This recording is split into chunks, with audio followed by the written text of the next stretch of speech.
लो नाज़रीन कितना जोड़ी मंगी एक 1,60,000 1,40,000 तो ये 1,40,000 कहते घ्यो तुम भाई कितना गया ਅਸੀਂ ਹੁਣ ਸਰ 45 ਗਿਆ 45 ये 90,000 चलो ना ही 90,000 कहते हाँ बिल्कुल ठीक है ਹੁਣ देखो नाज़रीन ने उन्होंने देख शायद मंगिया ने 90 कहता देखो सौदा टकेज का किन्ने टकेज का ये किन्ने की जोड़ी 160 ਦੀ 160 की किहड़े इलाके की बहावलपुर दी लो नाज़रीन एक बहावलपुर दी है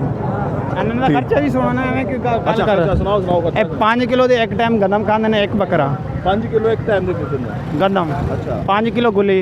अच्छा 1 किलो देसी घी 1 किलो देसी घी रोज जी सुबह खर्चा पूरा ਇੱਥੇ ਸ਼ਹਿਰੀ ਲੋਰੀ ਆ ਗਏ ਨੇ ਕਿ 45,000 ਦੇ ਇੱਕ ਦੇ ਦਿਓ ਪਾਗਲ ਹੋਏ ਨੇ ਇਹਨਾਂ ਨੂੰ ਸਮਝਾਓ ਯਾਰ ਦੋ ਬੱਕਰੇ ਆ ਤੇ ਦੋ ਬੱਕਰੇ ਆ ਦੋਵਾਂ ਦਾ 2 ਲੱਖ ਲੈਣਾ ਅੱਲਾਹ ਹਾਫਿਜ਼ ਹੈ ਪੀਤੀ ਵਧਵੇ ਕੀ ਸ਼ਿਕੰਜੀ ਪੀਤੀ ਹੋਣੀ ਅੱਛਾ ਸ਼ਿਕੰਜੀ ਵੀ ਪੀਤੀ ਉਸ ਤੋਂ ਪਹਿਲਾਂ 7 ਅਪ ਪੀਤੀ ਉਹ 2 ਲੱਖ ਦਾ ਨਹੀਂ ਦੇਣਾ ਕਿਹੜੇ ਅੱਛਾ ਭਾਈ 2 ਲੱਖ ਦੇ ਨਹੀਂ ਦੇਣੇ ਸਾਰੇ ਸਾਡੀ ਖੋਟ ਦੇ 150 ਰੁਪਏ ਕਿਲੋ ਗੁੱਲੀ ਹੈ ਨਹੀਂ ਤਾਂ ਘਿਓ ਇਹਨਾਂ ਨੂੰ ਕਿਸ ਤਰ੍ਹਾਂ ਪਿਆਉਂਦੇ ਜੀ ਦੋ ਇਹਨਾਂ ਨੂੰ ਤਵਾ ਸੁਣਿਆ ਹਾਂ ਤਵਾ ਤਵੇ ਉੱਤੇ ਗਰਮ ਕਰ ਦੇ ਗਰਮ ਕਰਕੇ ਉਹ ਫਿਲਟਰੇ ਪਾ ਕੇ ਹਾਂ ਤੇ ਇਹਨਾਂ ਨੂੰ ਪਿਲਾਉਂਦੇ ਆ ਅੱਛਾ ਹਾਂਜੀ 1200 ਰੁਪਏ ਕਿਲੋ ਘਿਓ ਇਹਦਾ ਮਤਲਬ 2000 ਰੁਪਏ ਕਿਲੋ ਦੇਸੀ ਘੀ ਬੰਦਿਆਂ ਨੂੰ ਦੇਸੀ ਘਿਓ ਨਹੀਂ ਲੱਭਦੇ ਆ ਤੁਸੀਂ ਭਾਈ ਜਾਨ ਚੀਜ਼ਾਂ ਨੇ ਸਾਡੀ ਜਾਨ ਵੀ ਜ਼ਿਆਦਾ ਪਿਆਰ ਇਹਨਾਂ ਨੂੰ ਅਸੀਂ ਕਰਦੇ ਹਾਂ ਹਾਂਜੀ ਇਹ ਬਾਵਲਪੁਰ ਤੋਂ ਲੈ ਕੇ ਆਏ ਜ਼ਿਲ੍ਹਾ ਬਾਲਪੁਰ ਤੋਂ ਲੈ ਕੇ ਆਏ ਬਾਵਲਪੁਰ ਕਿਹੜੀ ਜਵਾਨ ਮੰਡੀ ਤੋਂ ਨਹੀਂ ਬਾਲਪੁਰ ਸ਼ਹਿਰ ਚ ਅਸੀਂ ਬਾਵਲਪੁਰ ਤਹਿਸੀਲ ਦੁਨੀਆਪੁਰ ਜ਼ਿਲ੍ਹਾ ਲੋਧਰਾ ਡਿਵੀਜ਼ਨ ਮਲਤਾਨ ਦੇ ਆ ਜੀ ਤੇ ਕਿੰਨਾ ਬੱਕਰੇ ਲੈ ਕੇ ਆਏ ਅਸੀਂ ਬੱਕਰਾ ਲੈ ਕੇ ਆਏ ਕੋਈ 70 ਕੁ ਵੀਰ ਤੇ ਬਾਕੀ 4 ਹੀ ਲੈ ਗਏ ਨੇ ਨਹੀਂ ਵੀਰੇ ਪਹਿਲੇ 4 ਹੀ ਵੇਖਦੇ ਪਏ ਨੇ ਇੱਥੇ ਦਾ ਰੇਟ ਹੀ ਬਹੁਤ ਗਿੱਟੇ ਕੋੜਦੇ ਨੇ ਉੱਥੇ ਸਾਰੇ ਲਾ ਕੇ ਬੜਾ ਮੰਦਾ ਇਸ ਵਾਰ ਮੰਦਾ ਹਕੀਕਤ ਗੱਲ ਕੋਈ ਪਤਾ ਨਹੀਂ ਹੈ ਸਰ ਹਕੀਕਤ ਗੱਲ ਕਰੋ ਇਸ ਜਿਹੜੀ ਗੁੱਲੀ ਦੀ ਛਿਲਕੇ ਦੀ ਚੂੜੀ ਮਿਲਦੀ ਪਈ ਸੀ ਨਾ ਬੋਰੀ 2600 ਰੁਪਏ ਦੀ ਉਹ ਹੁਣ ਮਿਲਦੀ ਜੀ 4500 ਰੁਪਏ ਦੀ ਜਿਹੜੀ ਗੁੱਲੀ ਮਿਲਦੀ ਸੀ 2800 3200 ਉਹ ਹੁਣ ਹੋਈ ਪਈ 5400 ਜੀ ਅਸੀਂ ਕਿੱਦਾਂ ਦੇ ਦਈਏ ਤੇ 50000 ਰੁਪਇਆ ਕਿਰਾਇਆ ਲਾ ਕੇ ਆਏ ਹਾਂ ਅਸੀਂ ਬਾਵਲਪੁਰ ਤੋਂ ਪਹਿਲੇ ਕਿਰਾਇਆ ਮੰਗਦੇ ਸੀ 27,500 ਹੁਣ 50 ਕਿਰਾਇਆ ਹੋ ਗਿਆ ਤੁਸੀਂ ਦੱਸੋ ਅਸੀਂ ਕਿਹੜੇ ਪਾਸੇ ਜਾਈਏ ਜੀ ਤੁਸੀਂ ਕਹਿ ਰਹੇ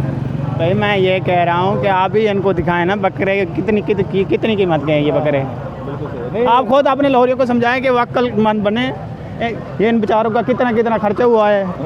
कितनी मेहनत से हमने इनको पाला है घर के बकरे हैं किसी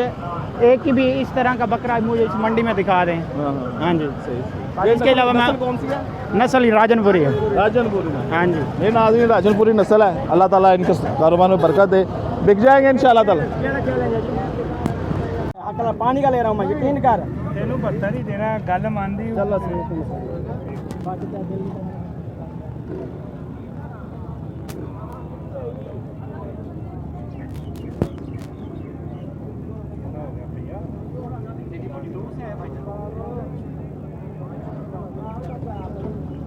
कितने के लिए हैं आपने ये हमने 72,000 के लिए 72,000 के हाँ जी तो मांगे कितने थे उन्होंने इन्होंने भाई ने 85,000 मांगा है 85,000 हाँ दोनों जी का हाँ जी दोनों का तो आपने लिए 72,000 72,000 के लिए क्या इसमें क्या खूबी क्या देखी बस हमें प्यारे लगे हैं और 2 थे आपने महंगे नहीं ले ली नहीं सस्ते हैं मेरे देन के मुताबिक सस्ते हैं हाँ जी तो नस्ल कौन सी है पूछा आपने देसी हैं घर के हैं कौन से इलाके के हैं रहीमयार खान रहीमयार खान के तो ये कितना गोश्त होगा इसके अंदर अंदाज़ा इन दोनों के अंदर तकरीबन 30 किलो होगा गोश्त आप आए कहाँ से हैं हम ठोकर न्याज बेग से हैं ठोकर न्याज हाँ जी चलें अल्लाह ताला आपकी कुर्बानी मेहरबानी